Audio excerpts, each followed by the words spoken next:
അസ്സലാമു അലൈക്കും. ഇന്ന് ഒരു ചെറിയ വീഡിയോ ഉണ്ട്. ചെറിയ വീഡിയോ എന്ന് പറഞ്ഞാൽ നമ്മുടെ ഒരു സബ്സ്ക്രൈബർ ചോദിച്ചിരുന്നു സെൽഫ് ചലഞ്ചിനെ കുറിച്ചൊരു video ചെയ്യാമോന്ന്. I think Samra blogs എന്നൊരു സബ്സ്ക്രൈബറാണ് ചോദിച്ചത്. സെൽഫ് ചലഞ്ച് ഞാൻ ഈ യൂട്യൂബ് ചാനൽ തുടങ്ങുന്ന സമയത്ത് എൻ്റെ ചാനൽ കിട്ടുന്ന പേരാണ് ചലഞ്ച് യുവർ സെൽഫ്. എൻ്റെ പാരൻസ് ആണെന്നുണ്ടെങ്കിലും എല്ലാവരും നമ്മൾ പറയുന്നത് കേൾക്കുന്നതാണ്, അല്ലെങ്കിൽ മോട്ടിവേഷൻ സ്പീക്കേഴ്സ് ആണെങ്കിലും പറയുന്നത് കേൾക്കുന്നതാണ് ചലഞ്ച് യുവർ സെൽഫ്. നിങ്ങളെ തന്നെ ചലഞ്ച് ചെയ്യണം. ഒരിക്കലും നിങ്ങൾ ബാക്കിയുള്ളവരെ കമ്പയർ ചെയ്തിട്ട് ഓക്കെ അവരങ്ങനെയാണ്, അവർക്ക് അങ്ങനെ ചെയ്യാൻ പറ്റുന്നുണ്ട്, നമുക്ക് ഇങ്ങനെ ചെയ്യാൻ പറ്റുന്നില്ല എന്നുള്ള രീതിയിൽ അങ്ങനെ കമ്പയർ ചെയ്ത് ഒരിക്കലും ചെയ്യാൻ പാടില്ല. ഈവൻ നമ്മൾ പാരൻസിനോടും പറയാനുള്ളത് കുട്ടികളെ ബാക്കിയുള്ളവരോടുമായിട്ട് കമ്പയർ ചെയ്ത് ഇതാക്കാൻ പാടില്ല. അവരെ പ്രോത്സാഹിപ്പിച്ച് അവരുടെ കാര്യങ്ങൾ മൊത്തം ഇമ്പ്രൂവ് ചെയ്യാൻ ശ്രമിക്കാൻ നോക്കണം. ഈവൻ നമ്മളോടാണെങ്കിൽ നമ്മൾ സ്വയം ചെയ്യേണ്ടത് നമ്മൾ സ്വയം ഓരോ ദിവസം ഇമ്പ്രൂവ് ആയിക്കൊണ്ടേയിരിക്കണം.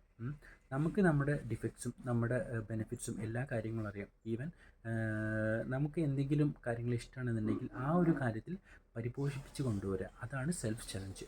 സെൽഫ് ചലഞ്ച് നമ്മൾ എങ്ങനെ ചെയ്യാം എന്നുള്ളതാണ്. ഈവൻ ഞാനൊരു എക്സാമ്പിൾ പറയുകയാണെന്നുണ്ടെങ്കിൽ, ഞാനിപ്പോൾ ഒരു എക്സാമിന് പഠിക്കുന്ന സമയത്ത് ആദ്യം തുടങ്ങുന്ന സമയത്ത് നമ്മളെ മാർക്ക് ആദ്യം നോക്കുക എത്രയുണ്ട്. അതായത് ആദ്യം ജസ്റ്റ് ഒരു ബേസ് വായിച്ചിട്ട് എക്സാം എഴുതി ആദ്യത്തെ സ്കോർ ഭയങ്കര ലോ ആയിരിക്കും.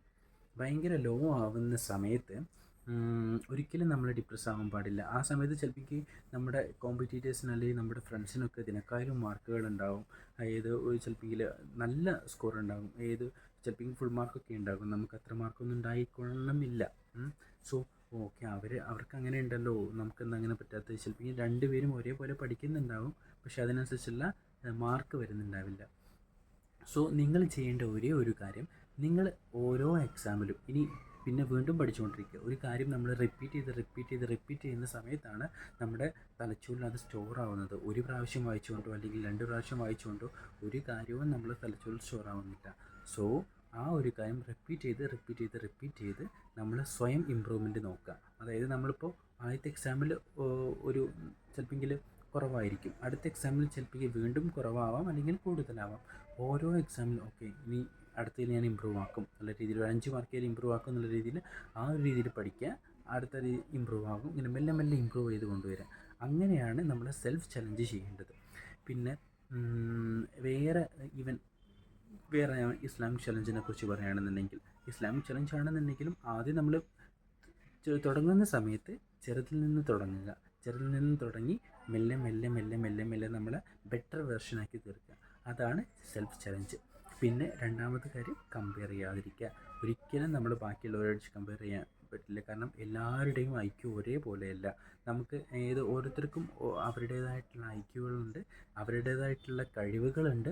അത് നമ്മൾ ആ കഴിവുകൾ പരിപോഷിപ്പിച്ചെടുക്കുക. ബാക്കിയുള്ളവരെ കമ്പയർ ചെയ്യാതിരിക്കുക. പിന്നെ കമ്പയർ ചെയ്യണം, ചെറിയ രീതിയിലുള്ള കമ്പയറിങ് വേണം. അത് കാരണം എന്താണെന്ന് വെച്ചാൽ നമുക്കൊരു കോമ്പറ്റേറ്റീവ് മൈൻഡ് എപ്പോഴും വേണം. എന്നാലേ നമ്മൾ സർവൈവ് ചെയ്യാൻ പറ്റുള്ളൂ. സർവൈവൽ ഓഫ് ദി ഫിറ്റസ്റ്റ് എന്നാണല്ലോ.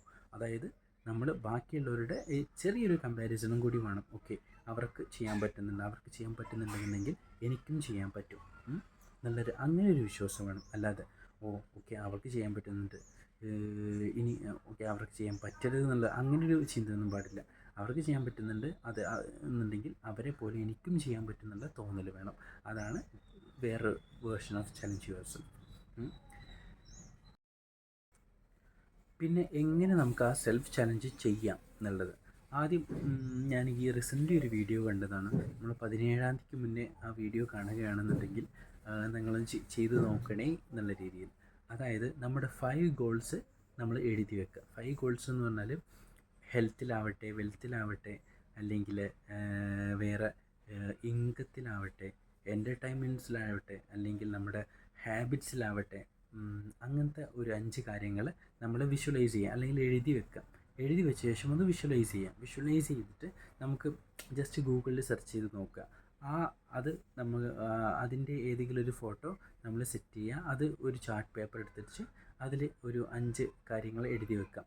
അതിൽ 80% കാര്യങ്ങൾ നമുക്ക് ഫാസ്റ്റായിട്ട് അച്ചീവ് ചെയ്യാന്നുള്ള രീതിയിലും 20% കാര്യങ്ങൾ മെല്ലെ സ്ലോലി അച്ചീവ് ചെയ്യാന്നുള്ള രീതിയിലും നമ്മൾ ഇതാക്കാം. അങ്ങനെയൊന്നും ചെയ്തില്ലെന്നുണ്ടെങ്കിലും നമ്മൾ 5 ഗോൾസ് നമ്മൾ സെറ്റ് ചെയ്യുക. 5 ഗോൾസ് സെറ്റ് ചെയ്തിട്ട് നമുക്കത് ചെയ്യാൻ പറ്റുന്ന ഗോൾസ് ആയിരിക്കണം. അതായത് മെല്ലെ മെല്ലെ ആണെന്നുണ്ടെങ്കിലും അച്ചീവ് ചെയ്യാൻ പറ്റുന്നുള്ളത് നമുക്കൊരു വിശ്വാസം വേണം. അങ്ങനത്തെ ഗോൾസ് നമ്മൾ സെറ്റ് ചെയ്യുക. സെറ്റ് ചെയ്ത ശേഷം അത് മെല്ലെ മെല്ലെ അതിലോട്ടുള്ള കാര്യങ്ങൾ നമ്മൾ ഓരോ ദിവസവും ചെയ്തുകൊണ്ടിരിക്കുക. അതിലുള്ള ഒരു ചെറിയ കാര്യമാണെന്നുണ്ടെങ്കിലും അത് ഓരോ ദിവസവും മെല്ലെ മെല്ലെ മെല്ലെ ചെയ്തുകൊണ്ടിരിക്കുക. ആ ഒരു കാര്യം ചെയ്യുന്നതിൽ നമ്മൾ ഇമ്പ്രൂവ്മെൻറ്റ്സ് കണ്ടെത്തുക. നമ്മളെ സ്വയം ഓരോ ദിവസവും ഇത്ര ഇമ്പ്രൂവ്മെൻറ്റ്സ് ഉണ്ടായിട്ടുണ്ടെന്നുള്ള രീതിയിൽ നമ്മൾ ഇതാക്കുക. ഞാൻ ഇപ്പോൾ ഈ ഇസ്ലാമിക് ചലഞ്ചിൽ നിങ്ങൾ ശ്രദ്ധിച്ചിട്ടുണ്ടാവും, ഓരോ പോയിൻറ്റ്സ് ഞാൻ ഇതാക്കുക എന്ന് പറഞ്ഞില്ലേ. ആദ്യത്തെ ദിവസം എനിക്ക് വെറും 20 പോയിൻറ്റ്സ് കിട്ടിയിരുന്നത്, അതായത് 30 പോയിൻറ്റ്സിൽ 20 പോയിൻറ്റ്സാണ്. ഓരോ ദിവസവും ഞാൻ എന്നെ നോക്കിയിരുന്നത് എന്നെ ചലഞ്ച് ചെയ്യാൻ. എനിക്ക് ചെയ്യാൻ പറ്റും എന്നിങ്ങനെ മെല്ലെ 23 ആക്കി, 24 ആക്കി, 25 ആക്കി, ഈവൻ 30 വരെ ആക്കിയിട്ടുള്ള ദിവസങ്ങളുണ്ട്. സോ അതൊക്കെ നമ്മൾ സ്വയം ചലഞ്ച് ചെയ്ത് വരുന്ന സാധനങ്ങളാണ്. അത് ഏതൊരു കാര്യത്തിലായിക്കോട്ടെ, നമ്മളിപ്പോൾ റിലീജിയസ് ആയിട്ടുള്ള കാര്യത്തിലായിക്കോട്ടെ, അല്ലെങ്കിൽ നമ്മുടെ ഫിറ്റ്നസ് റിലേറ്റഡ് കാര്യത്തിലായിക്കോട്ടെ, നമ്മുടെ സ്റ്റഡി റിലേറ്റഡ് കാര്യത്തിലായിക്കോട്ടെ, എല്ലാ ദിവസവും മിനിമം ഇമ്പ്രൂവ്മെൻറ്റ് ഉണ്ടാക്കാൻ ശ്രമിക്കുക. നമ്മളിപ്പോൾ ഓരോ കാര്യങ്ങളും, അതായത് നമ്മൾ ഒരു ഡേ സ്റ്റാർട്ട് ചെയ്യുന്നതിന് മുമ്പ് എഴുതി വയ്ക്കുക. അതായത് ഇന്ന ദിവസം ഇത്ര കാര്യങ്ങൾ ചെയ്യും എന്നുള്ള രീതിയിൽ എഴുതി വെക്കുക. ഒരു പ്ലാനിങ് ഉണ്ടാവുക നമ്മുടെ ലൈഫിൽ. അല്ലെങ്കിൽ പിന്നെ തലേ ദിവസം നമ്മൾ കിടക്കുന്നതിന് മുമ്പ് ഈ ഒരു പ്ലാനർ സെറ്റ് ചെയ്യുക, അങ്ങനെ എഴുതി വെക്കാം. ഞാൻ ഏറ്റവും കൂടുതൽ ഉണ്ടാക്കുന്ന ഒരു സാധനം, എൻ്റെ ഫ്രണ്ട്സാണെങ്കിലും കൂട്ടുകാരാണെങ്കിലും ഉണ്ടെങ്കിൽ നമ്മളൊന്നും പഠിച്ചില്ലെന്നുണ്ടെങ്കിൽ ഞാൻ ടൈം ടേബിൾ കുറേ ഉണ്ടാക്കാറുണ്ട്. ഈവൻ ആ ടൈം ടേബിൾ ഉണ്ടാക്കുന്ന ബെനിഫിറ്റ്സ് എന്ന് പറഞ്ഞാൽ അറ്റ്ലീസ്റ്റ് നമ്മൾ അതിലുള്ളൊരു പകുതി മുക്കാൽ കാര്യങ്ങളും ചെയ്യും. അതുകൊണ്ട് തന്നെ ഈവൻ മുക്കാൽ ഭാഗങ്ങളും ചെയ്യുന്നതുകൊണ്ട് തന്നെ നമുക്കൊരു ഈ ദിവസം നമ്മൾ വെറുതെ കളഞ്ഞില്ല എന്നൊരു ഫീൽ വരില്ല. സോ നമ്മൾ ഓരോ ദിവസവും നമ്മളെ സ്വയം ഇമ്പ്രൂവ് ആയിക്കൊണ്ടിരിക്കുക. അത് തന്നെയാണ് ഈ സെൽഫ് ചലഞ്ച് എന്ന് പറയുന്നത്. എന്തെങ്കിലും ഡൗട്ട് ഉണ്ടെങ്കിൽ നിങ്ങൾ കമൻറ്റിൽ മെൻഷൻ ചെയ്യുക. നിങ്ങൾ എങ്ങനത്തെ തരത്തിലുള്ള വീഡിയോസാണ് ഇത് ഉദ്ദേശിക്കുന്നത് വെച്ചാൽ അത് കമൻറ്റ് ചെയ്യുക കേട്ടോ. പിന്നെ വേറെ നമ്മുടെ ഒരു സബ്സ്ക്രൈബർ സജസ്റ്റ് ചെയ്തായിരുന്നു ഈ ജേണൽ ചെയ്യാമോയെന്ന്. നമ്മുടെ അസ്മാഉൽ ഹുസ്നയുടെ ജേണൽ ചെയ്യാമോയെന്ന്. അതിനെക്കുറിച്ച് എനിക്ക് അധികം ഒന്നും അറിയില്ല കേട്ടോ, പക്ഷേ ഞാൻ ശ്രമിക്കാം. ഞാൻ അതിനെക്കുറിച്ച് പഠിക്കുന്നുണ്ട്. സോ അത് ചെയ്യാൻ പറ്റുന്നുണ്ടെങ്കിൽ ഞാൻ എന്തായാലും ചെയ്യും. നിങ്ങൾക്ക് ആ ഒരു കണ്ടൻറ്റ് ഇഷ്ടമാണെന്നുണ്ടെങ്കിൽ ജസ്റ്റ് കമൻറ്റ് ചെയ്യുക. I will try. അസ്സലാമു അലൈക്കും.